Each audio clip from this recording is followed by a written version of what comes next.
Operant behaviour പരിചയപ്പെട്ട വീഡിയോയിൽ നമ്മൾ അവിടെ സ്ട്രെസ് ചെയ്ത് പറഞ്ഞ ഒരു കാര്യമാണ് കോൺസിക്വൻസസ് എന്നുള്ളത്, അല്ലേ? കോൺസിക്വൻസസിനെ ബേസ് ചെയ്ത് ഡെവലപ്പ് ചെയ്തു വരുന്ന ബിഹേവിയർ ആണ് ഓപ്പറന്റ് ബിഹേവിയർ എന്നുള്ളത്. ഇവിടെ നമ്മൾ അറിഞ്ഞിരിക്കേണ്ട മറ്റൊരു സംഗതി കൂടെ ഉണ്ട്. അതിന്റെ പേരാണ് ആന്റിസിഡന്റ്. ഓക്കെ, ആന്റിസിഡന്റ് എന്ന് വെച്ച് കഴിഞ്ഞാൽ ഒരു പെർട്ടിക്കുലർ ബിഹേവിയറിലേക്ക് അല്ലെങ്കിൽ ആക്ഷനിലേക്ക് നയിക്കുന്ന ഒരു ഈവന്റ് ആണ് ആന്റിസിഡന്റ് എന്ന് പറയുന്നത്.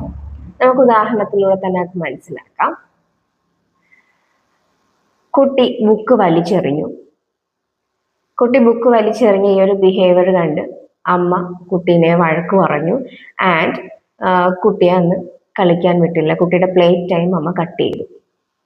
ഓക്കെ, അപ്പൊ കുട്ടി ബുക്ക് വലിച്ചെറിഞ്ഞത് ഒരു ബിഹേവിയർ ആൻഡ് അമ്മ വഴക്ക് പറഞ്ഞ് പ്ലേ ടൈം കട്ട് ചെയ്തത് ഒരു കോൺസിക്വൻസ് ആണ് അവിടെ. ആൻഡ് അത് ഓഫ് കോഴ്സ് പണിഷ്മെന്റ് ആണ്, അല്ലേ?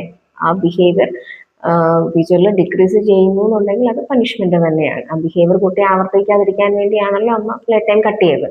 സോ അത് ഡിക്രീസ് ചെയ്യാൻ വേണ്ടിയിട്ടാണ്. So it's punishment. അപ്പൊ ഇവിടെ ആന്റിസിഡന്റ് എന്താണ്? കുട്ടി എപ്പോഴാണ് ബുക്ക് വലിച്ചെറിഞ്ഞത്? ഫോർ എക്സാമ്പിൾ, അമ്മ കുട്ടിയോട് പഠിക്കാനായിട്ട് പറഞ്ഞ സമയത്താണ് കുട്ടി ബുക്ക് വലിച്ചെറിഞ്ഞത്. ഓക്കെ, അപ്പൊ ഇവിടെ അമ്മ പഠിക്കാനെന്ന് കുട്ടിയോട് പറഞ്ഞതാണ് ആ ബിഹേവിയറിലേക്ക് നയിച്ച ആന്റിസിഡന്റ്. ഓക്കെ, അപ്പോൾ എപ്പോഴും ഒരു ഓപ്പറന്റ് ലേണിംഗ് അല്ലെങ്കിൽ ഓപ്പറന്റ് ബിഹേവിയറിൽ ഒരു പ്രോസസ് ഉണ്ട്. അതെപ്പോഴും ABC എന്ന് തന്നെയാണ് നമ്മൾ നോക്കുന്നത്. Antecedent, behaviour and consequence. ഒരു ആന്റിസിഡന്റ് ആണ് ഒരു ബിഹേവിയറിലേക്ക് നയിക്കുന്നത്. ഓക്കെ, ആൻഡ് ആ ബിഹേവിയർ ഒരു കോൺസിക്വൻസിലേക്ക് ലീഡ് ചെയ്യുന്നുണ്ട്.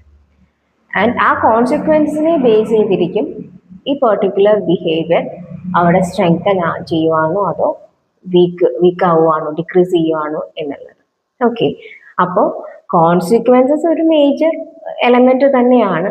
ഒരു ബിഹേവിയർ ഡെവലപ്പ് ആകുന്നതിൽ ഒരു മേജർ എലമെന്റ് തന്നെയാണ് കോൺസിക്വൻസ്.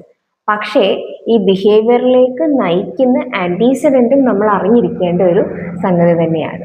കാരണം ബിഹേവിയർ മോഡിഫിക്കേഷൻ ടെക്നിക്സ് നമ്മൾ അപ്ലൈ ചെയ്യുമ്പോൾ ബിഹേവിയറിന്റെ നേച്ചറും അതുപോലെ തന്നെ ഈ ബിഹേവിയർ എന്ത് കൈൻഡ് ഓഫ് ബിഹേവിയർ ആണ്, എങ്ങനെയാണ് ഡെവലപ്പ് ചെയ്തതെന്നൊക്കെ അറിയുന്നതിൽ നമുക്ക് ഈ ആന്റിസിഡന്റും വളരെ ഇമ്പോർട്ടൻ്റ് ആയിട്ടുള്ള ഒരു സംഗതി തന്നെയാണ്.